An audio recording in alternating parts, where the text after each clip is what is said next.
Okay, so we're on to chapter 2 today of The Dreamers, of course. I woke the next morning to the sound of the toilet flushing in the bathroom down the hall. It was then that I realized how much I needed to go. I raised up in the bed trying to remember where I had dropped my jeans from the night before. Man, I was tired. I then found them draped across the chair in front of Bob's desk. I threw the covers off my legs and dropped my feet to the floor. There was a knock on the door. "You awake, Bill?" Gus asked. "Yeah, sure I am, Gus," I replied in my true crackly morning voice. I cleared my throat and tried again. "Yes, Gus, I am." "Good," said Gus. "The bathroom is all yours. Breakfast in about 30 minutes. Bacon, eggs, and pancakes. Sound okay to you, Bill?" Gus inquired. "Sounds great, Gus," realizing how hungry I was. "I'll get down as fast as I can." I shaved and took a quick shower, then went back to the room to finish dressing. I pulled my Bears jersey with the number 34 out of my bag and pulled it over my semi-wet hair. Found a clean pair of socks in the same bag, installed them on my feet, and laced up my Rockports. I then stuffed my dirty clothes into the Bears bag and zipped it closed, placing it at the foot of the bed on the floor. I quickly made the bed, and I made a quick stop into the bathroom to recomb my hair, brush my teeth, and headed downstairs. The aroma of the bacon hit me as I touched my foot to the third step. I was hungry. As I entered the kitchen, I spotted the clock on the wall. It was only 7:10 a.m. "Good morning, Bill," said Mary. "Sleep good last night?" Gus inquired. "Good morning, Mary," I said. "It sure smells good in here." "Yeah, Gus, I slept like a rock too. I was more tired from the long drive than I thought." I confessed it as I turned to Gus, who was sitting at the table with the sports page open. "Yeah," said Gus, not looking up. "It takes a while to catch up from all that driving. You'll be there in a couple of days." "How do you like your eggs, Bill?" Mary asked, as she opened the egg carton sitting on the counter. "Scrambled," I replied. "That's right. Men like scrambled," said Mary. Mary was almost talking to herself. "Please sit down and pour yourself some orange juice." Mary finished preparing our breakfast. I enjoyed every bite. You could tell Mary enjoyed having someone to cook for. All Gus had was a cup of coffee. I helped Mary clear the table and load the dishwasher. Gus made his way to the living room with the large Sunday newspaper, the New York Times. Mary took the smaller local paper, sat in her rocker, and started sifting through all the coupons that came as inserts. I went outside to get my large suitcase that would contain proper clothing for attending church. Somehow the Bears jersey did not seem quite appropriate. In Chicagoland maybe, but not here in Giant and Jet territory. Sorry, Walter. I stepped outside, and it was a beautiful spring day. No clouds and unseasonably warm for the first week of April in New England. As I walked to my car, I could see kids playing down the street. Looked like wiffle ball. Gus's neighbor was just coming out to get his paper. He smiled and waved. I opened the tailgate of the wagon, pulled out the larger of two suitcases, and went back into the house. "Mary, what time do you normally leave for church?" I asked. "Usually about 10:15. Church starts at about 10:45, she said. Gus broke in. "Bill, read this about the Yanks. The Expos kicked their behinds 16-4. Gus handed me the entire sports page to read. "Are you finished?" I asked, not wanting to impose on the sacred act of a man reading the Sunday sports page. Now go ahead, Bill, I thought. I'm through. Looks like the Yanks are in for a long season. They've lost 4 times as many as they've won down in Florida. The season starts Tuesday in New York. It's going to be a long one. Gus said, and his voice trailed off at the end. Oh, honey, don't get down on them already, said Mary. The season hasn't even started yet. Oh, honey, don't worry about it, I jumped in. I thought these games didn't mean very much, that the players were just trying to get in shape. Still, one thing you'll need to learn really quick is that the Yankees' expectations are to rule every game. The boss hates to lose, even a game of tiddlywinks. He pays his players well to play the game of baseball well, and he does not accept failure. That's what makes playing in New York the best and the worst. The pressure the players receive, not only from the boss, but from the fans and the media, who expect the Yankees to win the World Series every year, is unbelievable. I'm not trying to scare you, but you're still a young man when it comes to pro ball. Men who have been in the bigs for 10 years often still can't handle it. It was unmistakable that what God was just now telling me was going to be the hardest lesson for me to learn. The New York Distraction Syndrome. I sat down and read how the Yankee pitchers had allowed 12 walks and 14 hits. The rout would have been worse had the infield not turned 7 double plays, and Righetti had not picked off 3 men at first base. I went upstairs to get ready for church. Mary and Gus were waiting for me at the door. Mary looked beautiful for a woman in her 50s. I guess that's what she was. Her facial features were such that you knew she had to be a real pretty young woman. Hey, Gus, are you going to introduce me to your daughter, or just stand there, I asked. Mary blushed, and Gus laughed. While making our way to the church, Gus and Mary made sure we took a few detours so they could point out some of the landmarks of their little city. It really wasn't bad for such an older New England blue-collar town. They told me that the town earned its nickname, the Silver City, when the main industry was making silverware. But like other towns, Meriden was forced to diversify its industrial base when the silverware business went to the Far East.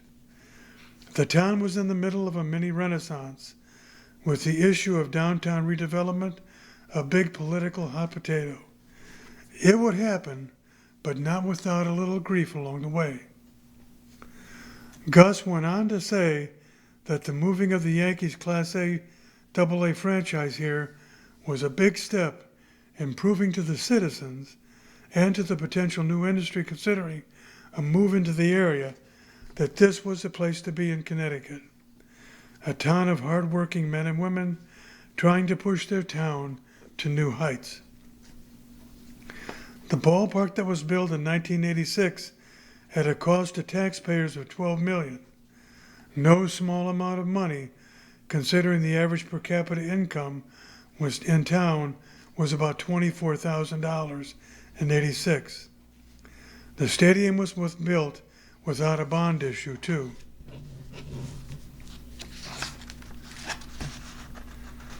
We arrived at the church located on Broad Street, which split the town right down the middle, north to south.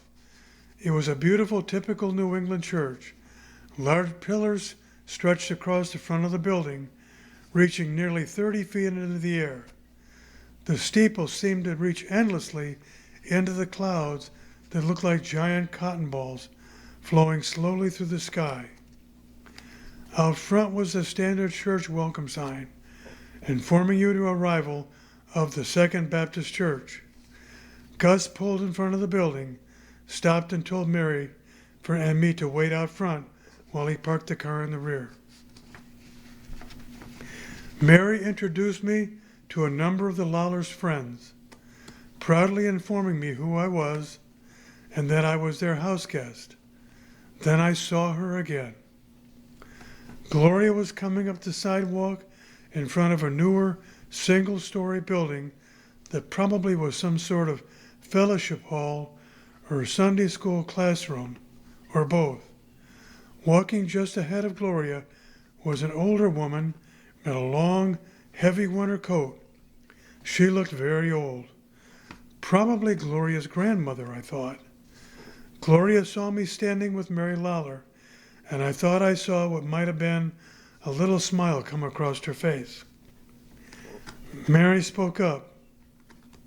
"Miss James, how are you feeling today?" And without waiting for a response, "Gloria, don't you look lovely?" Mary chirped in. "Hi, Mary," Gloria said. "Mom's not feeling too well today, but she wouldn't just miss church. You know how she is about that." Gloria continued in a somewhat sarcastic tone. "It's no crime to miss church once in a while, but you can't convince her of that even when she doesn't feel well. I really think that she believes that the first Sunday she misses, the devil is going to snatch her right up." Mrs. James and Mary started conversing about some church business. Gloria stood not more than 4 feet from me, looking more beautiful than I had remembered her from the night before. I could smell her perfume and maybe a strawberry shampoo coming from her hair. "Hi, Gloria," I said to start the conversation. "You do look wonderful today. I'd hoped I might see you again." You would have anyway," she replied, as a broad smile overcame her beautiful face. "If you were to keep coming to the Blue Light, you'll see me there most of the time." "The food is really good there, Gloria," I said, "but still not enough of a reason for me to keep coming back," I quipped. "But you might be." Gloria asked, "Did you find a place to stay the night you left the diner?" "Well, kind of. Gus took me to his place, and Mary was nice enough to put up with me. I get the impression that they want me to stay with them for a while. I think they would enjoy some company. They seem like really nice people." "You won't find any better, at least not around here," Gloria informed me in a warm but firm voice. "When my father was killed 13 years ago, Gus and Mary stepped right in, helped my mom get back on her feet. Without them, my mom would probably not have made it. I'm pretty sure of that." Gloria became very quiet and a little sullen. "I'm sorry about your father," I said. "If you ever want to talk, I'm available. I'm not much on advice, but I can be a good listener." "Thanks," Gloria said, as a little happiness returned to her face. "I'd like that very much. You like ice cream?" "You could twist my arm, and then I might," I said. "Would you like to go out for some this afternoon?" Gloria said she'd like that, and I could get her phone number from Mary to call and set up a time for our first date. All during church, all I could think of was seeing Gloria this afternoon. I sat in the center section of the pews with Gus and Maria. Gloria sat with her mom over on the left, 4 rows in front of me, which allowed me to glance in that direction without being too obvious, I hoped. The sermon given by Pastor Brown was pretty tame by Baptist standards. No hellfire and damnation here. No strong declarations concerning the end of time being right around the corner. The gist of the sermon was that God loves everybody and that he wants everyone to try to be better people. All true, but nonetheless a very safe sermon. A politician running for re-election tomorrow couldn't have spoken better to the masses. As we were standing in line outside, waiting for our turn to shake the pastor's hand and compliment him on a fine sermon, it struck me that most of the people who were in church today were, well, older, Some were ancient. As I was standing in line directly behind Mary and Gus, I tried to spot and count anyone who might even be in just their 30s.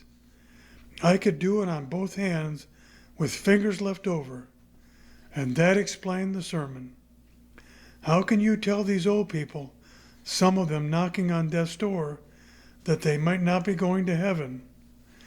Maybe Pastor Brown felt that since he had been there less than a year, according to Mary, that they really weren't his responsibility. His job was to try and uplift their spirits and try to slide their hands and their minds into a more positive mode. Positive thinking is a strong force, but it doesn't get you into heaven. My preacher back home would have a field day here. I quickly realized that trying to tackle such cerebral issues as being deeply spiritual and philosophical were certainly beyond my gifts and training. That's best left up to the professionals, I concluded, and I went back to something I could deal with, Gloria. And that's the end of chapter 2.